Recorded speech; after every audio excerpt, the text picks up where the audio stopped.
قبل ما بلش الفيديو حابب اخبركم اني راح اعمل مسابقة على حسابي الفيسبوك، واللي هي انكم تسجلوا لي صوت بغنية وتبعتوا لي اياه على الخاص، وانا راح اقيم الاصوات، واحلى صوت راح يربح معنا مبلغ 20 دولار. واذا ما لكم متابعين على حساب الفيسبوك هذا هو، بامكانكم تبعتوا لي اصوات عليه.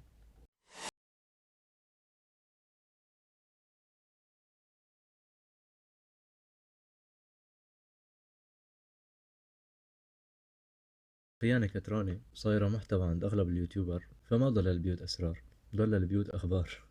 يعني صاير الحكي اللي لازم ينحكى بالبيت ويضل في البيت صار يطلع لبرا وينتشر، وكل العالم تحكي فيه وكأنه أمر عادي جدا. للأسف يعني اليوتيوبر اللي عم تطلع هلا كتير كتير بدون تفكير، مع الأسف. يعني صاير الشغلات اللي لازم تضل بالبيت عم تطلع وبتنحكى لبرا، وبنعمل منها محتوى وترند كأنه كتير عادي، مثل دكتور فود وشروق ميدو وجنى وغيرهم وغيراتهم. يعني أغلبهم هيك صايرين. وهلأ صار في نمرة جديدة، بدي تفضلوا شوفوا معي هالنمرة، خلينا نشوف الفضايح. تركت زوجي كرمال الداعم اللي بيدعمني على اللايف.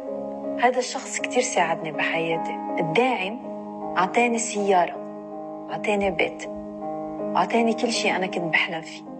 ما في أرجع لزوجي، ما بقدر أعيش العيش اللي كان معيشني إياه، ما في أرجع للفقر. زوجي هو اللي سمح لي إني أفتح لايف وأطلع مع الناس. خود بقى، ايش الواحد بده يحكي يعني هلا؟ يعني طالعة وعم تحكي، عم تقول انه جوزها هو اللي سمح لها من اول تطلع وتسوي هيك. هلا اذا جينا للحق، جوزها اكبر ديوس في الوطن العربي على العملة العاملة. لا تقولوا انه عم شد معه، استنوا شوي طولوا بالكم. هلا والله شرطحة شرطحة. استنوا خلينا نخلص من جوزها بعدين نبلش فيها. دورها جاي، بس يعني العوجة جاية من الدور الكبير، انا ما بيطلع بايدي شي. لو بخاف على مرته وعرضه وبيته ما كان فات هالفوت وفوت مرته معه بكل هالقصص والحكايات. وهو كان بيعرف إنه هيدا الداعم هو اللي عم بيبعت لي مصروف البيت، وزوجي كان المستفيد الأول من علاقتي بالداعم. هلا هاد جوزها، والله العظيم ما بعرف بدي اقول. او بلا ما نقول جوزها، هذا ابو قرون كان عم بيشتغل بمرته. دايق لكم والله. لا لا لا, لا. ايش سوي؟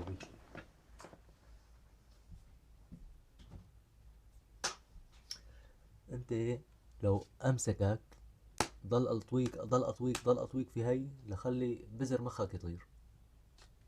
بس ماشي.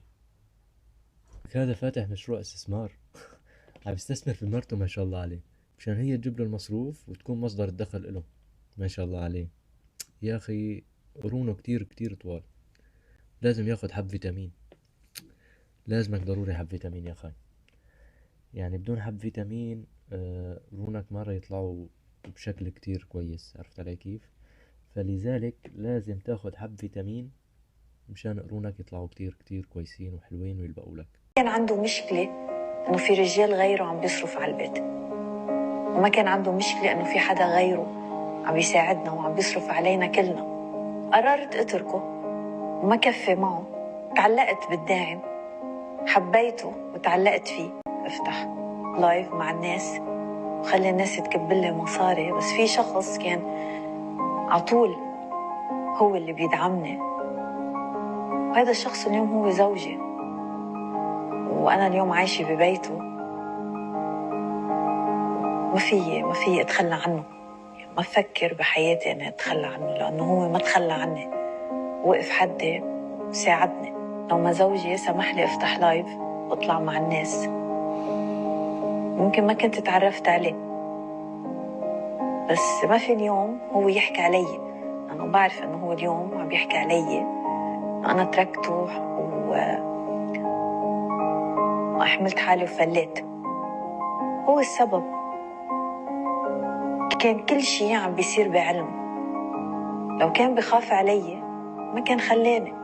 خلاصة انه هي كانت تطلع على التيك توك واللايفات، ولازم انه يعني. ومين اللي كان يطلع؟ جوزها. لا عفوا، مو جوزها، ابو قرون اللي بده طوي بهالعصاي. يضل واحد ينفضه بريم خصي هيك يوصله لعند الغيم. المهم كبلي هالعصاي على جنب ونكمل. فكان في داعم مهتم فيها كتير وعم يدعمها، فأكيد ما بيدعمها هيك لله. يعني إني أكيد ما في داعم أو شخص بيعطي دعم أو مصاري بدون مقابل، يعني إني ما في حدا عم بيجيب مصراتهم على وجه المي مشان يجي يزتهم هون وهون ويدعم فيهم هالنسوان، والله هيك لا الله. والمهم صاروا على علاقة وحكي ودردشة بينات بعضهم وغيره وغيراته، فاتطلقت من جوزها كرمال هذا الداعم وراحت اتجوزته له. لمين؟ للداعم. هلا ما بنختلف انه جوزها هو السبب الرئيسي، بس كمان انه هي عندها عقل، بإمكانها تفكر انه هالشي غلط وهالشي ما بيصير. تلتين الخاطر انها تطلع وتتصرف هالتصرف ما كانت قبلت من الأساس، كانت رفضت وعارضت من الأول. كان بكل بساطة فيها تترك جوزها وتطلقه، بما انه طلب منها هيك طلب، تتركه وتتطلق منه. كان على القليلة واحد بيقول عنها أصيلة وبنت ناس وبتخاف على شرفها وعرضها، بس هي ما شاء الله ما صدقت ايمت انعرض عليها هيك عرض، راحت فورا بلشت وتوكلت على الله وساوت هالشي. انه جوزي طلب مني وجوزي قال لي، مبرر لها ولعمايلها الوسخة. المشكلة مو هون، المشكلة انه الداعم لسه اغبى من جوزها واغبى منها، يعني رجع راح اتجوزها. يعني يا فهيم اللي عملت هيك عملة وخانت جوزها مشانك وتركته من شانك، بتعامله مع 10 غيرك. يعني إذا شافت واحد معه مصاري أكتر منك واهتم فيه أكتر منك بحب بهالقد، قالت لك طير وراحت عند التاني يا غالي. وبالنهاية صدق اللي قال إنه المصاري وسخ الدنيا، طلعت الناس أوسخ من المصاري. وبنهاية الفيديو كان معكم أخوكم حازم أبو عزام، لا تنسونا من لايك واشتراك. وبالنهاية بنقول اللهم انصر إخواتنا في غزة وبس. السلام عليكم.